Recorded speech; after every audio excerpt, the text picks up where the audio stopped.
பணவீக்கம் அதிகரித்து காணப்பட்டாலும் அதே சமயத்தில் அந்த நாட்டினுடைய வேலைவாய்ப்பு இன்மை என்பது அதிகரித்து காணப்படுகிறது. எந்த மாதிரியான முதலீடுகளை நாம் தேர்ந்தெடுத்தால் நமக்கு வரும் காலத்தில் நமக்கு ஒரு பயன் தரக்கூடிய வகையில் இருக்கும் என்பதை நாம் யோசித்து முடிவெடுக்க வேண்டிய ஒரு தருணமாக இருக்கிறது. ஒரு உச்சத்திலையும் நம்முடைய தங்கமாகட்டும் அல்லது வெள்ளியாகட்டும் இதுக்கு மேலேயும் நகர்வதற்கான வாய்ப்புகள் இருக்கின்றன. ஒரு வாங்குவதை தவிர்த்து விட்டு கொஞ்சம் கொஞ்சமாக நம்ம விற்பதற்கான முயற்சிகளையும் நாம் எடுக்கலாம் என்று என்னுடைய கருத்தாக இருக்கிறது. காப்பர் என்று எடுத்துக்கொண்டோமேயானால் இந்தியாவினுடைய காப்பர் நுகர்வு, அதாவது ஒரு தனி மனிதனுடைய நுகர்வு என்று பார்க்கும்போது 0.6 கிலோவாக இருக்கிறது. அதே சமயத்தில் உலக அளவில் சராசரியாக இந்த தனிநபருடைய பயன்பாடு, காப்பருடைய பயன்பாடு 3.2 கிலோவாக இருக்கிறது. ஆக ஒரு பெரிய ஒரு வைடு.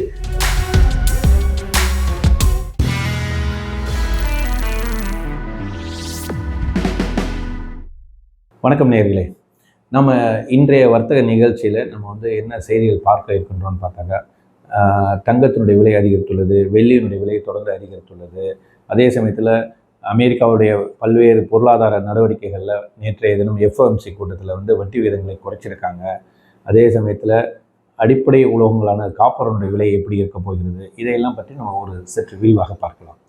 முதலாவதாக இப்போது தங்கத்தினுடைய விலை நேற்றைய வர்த்தகத்தில் பார்க்கும்பொழுது $3700 அதிகரித்தது.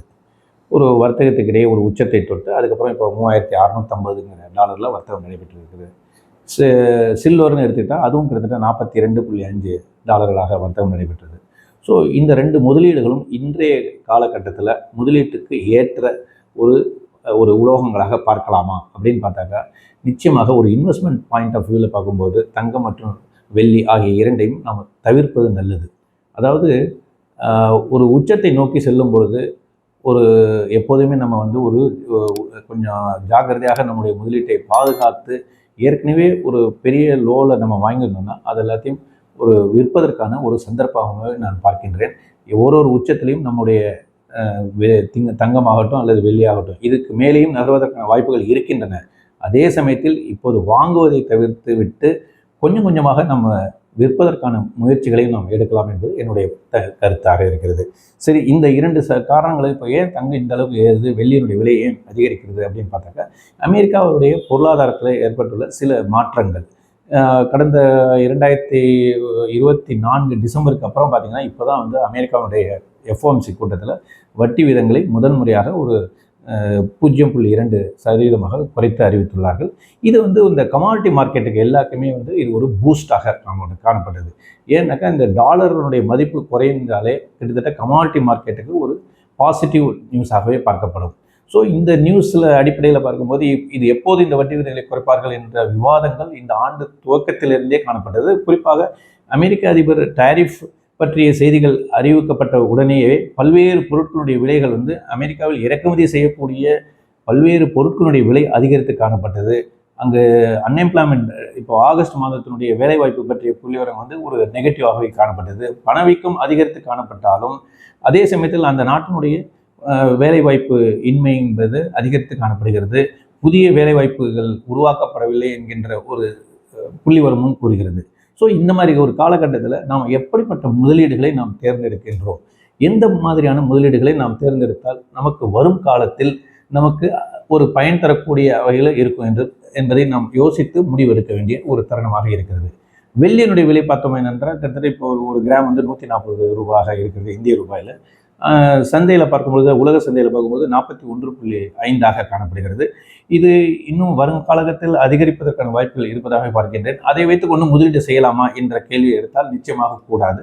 நாம் ஏற்கனவே வாங்கியிருக்கின்ற வெள்ளி அல்லது தங்கம் ஆகியவை ETF ஆக இருந்தால் அவற்றையெல்லாம் கொஞ்சம் கொஞ்சமாக விலை அதிகரிக்கும் பொழுது அதிலிருந்து எக்ஸிட் ஆகிறது நல்ல முடிவாக இருக்கும். அதே சமயத்தில் இப்போது வேறு எந்த கமாடிட்டிஸ் எல்லாம் கம்மியாக இருக்கிறது, அதாவது விலை குறைந்து காணப்படுகிறது, முதலீட்டுக்கு ஏற்ற தருணமாக இருக்கிறது என்று பார்த்தோமே ஆனால் நிச்சயமாக காப்பர் அதில் ஓரளவுக்கு இன்னும் அதனுடைய சர்வதேச விலையில் பார்க்கும்பொழுது புதிய உச்சங்களை தொடுவதற்கான வாய்ப்புகள் அதிகமாக இருப்பதாக நான் பார்க்கின்றேன். இதற்கு முக்கியமான ஒரு காரணம் சொன்னால் டாலருடைய இண்டெக்ஸ் வந்து படிப்படியாக இந்த ஏப்ரல் மாதத்தில் பார்க்கும்போது 105 106ஆக இருந்த டாலர் இண்டெக்ஸ் தற்பொழுது 97 என்ற அளவுக்கு குறைந்து காணப்படுகிறது.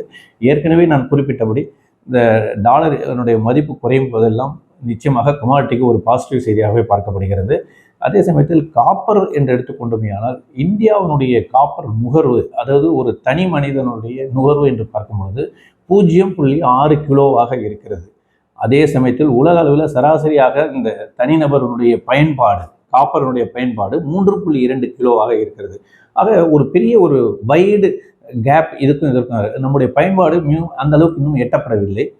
வரும் காலத்தில் அட்லீஸ்ட் இந்த 0.6 என்ற அளவிலிருந்து 1 கிலோவாக மாறுவதற்கான வாய்ப்புகள் இருக்கின்றன. ஏனென்றால் கிளீன் எனர்ஜி, எலக்ட்ரிக் வெஹிக்கிளுடைய பயன்பாடு மற்றும் அனைத்து உபகரணங்களிலுமே இதனுடைய காப்பருடைய பயன்பாடானது அதிகரிக்கக்கூடும் என்று எதிர்பார்க்கப்படுகிறது. ஆகவே காப்பர் என்பது ஓரளவுக்கு இந்த காலகட்டத்தில் டாலருடைய மதிப்பு குறைந்து காணப்படுவது, மற்ற இதனுடைய பயன்பாடு உலக அளவில் பார்க்கும்பொழுது இந்தியாவுடைய காப்பர் நுகர்வு வந்து குறைவாக காணப்படுவது, இதையெல்லாம் ஒட்டி பார்க்கும்போது நிச்சயமாக காப்பர் மீதான முதலீடுகள் வரும் காலத்தில் நமக்கு ஒரு நிச்சயமாக ஒரு நல்ல ஒரு ஆதாயத்தை கொடுக்கக்கூடிய ஒரு மெட்டலாகவே நான் பார்க்கின்றேன். ஆக நாம் நுகர்வோர் அனைவருமே எப்போதெல்லாம் விலை அதிகரிக்கிறதோ அப்போதெல்லாம் நம்முடைய ப்ராஃபிட் புக்கிங் என்பதையும் நாம் செயல்படுத்தி கொண்டு, அதே சமயத்தில் எந்த துறைகளில் எந்த மெட்டல்ஸ் எந்த விதமான ஒரு கமாடிட்டி எல்லாம் இறங்கி இருக்கிறதோ அப்போதைய காலகட்டத்தில் நம்முடைய முதலீடுகளை மாற்றி அமைத்துக் கொள்ள வேண்டிய தருணத்தையும் நாம் பயன்படுத்தி கொள்ள வேண்டிய கட்டாயத்தில் இருக்கின்றோம். இப்போ பேஸ் மெட்டலில் பார்க்கும்போது காப்பரனுடைய செய்திகளை பற்றி நம்ம பார்க்கும்போது முக்கியமாக நேற்றைய வர்த்தகத்தில் சைனாவுடைய ஷாங்காய் இண்டெக்ஸ் அந்த எக்ஸ்சேஞ்சில் பார்க்கும்பொழுது புதிய உச்சத்தை தொட்டுள்ளது. காப்பரனுடைய விலையானது 81,530 யுவான்களாக அதிகரித்துள்ளது. அது ஒரு செய்தி. அதே மாதிரி செப்டம்பர் மாதத்தினுடைய சைனாவுடைய காப்பர் உற்பத்தியானது 5% குறைந்துள்ளது. அதுவும் ஒரு இந்த காப்பரனுடைய விலை அதிகரிப்பதற்கான சில பாசிட்டிவ் நியூஸாக நான் சொல்லிகிட்டே வரேன். அதே மாதிரி இந்தோனேஷியாவில் கிரான்ஸ்பெர்க்ங்கிற இடத்துல இருக்கக்கூடிய ஒரு சுரங்கத்தினுடைய உற்பத்தி தடைப்பட்டுள்ளது. இதுவும் ஒரு பாசிட்டிவ் நியூஸு.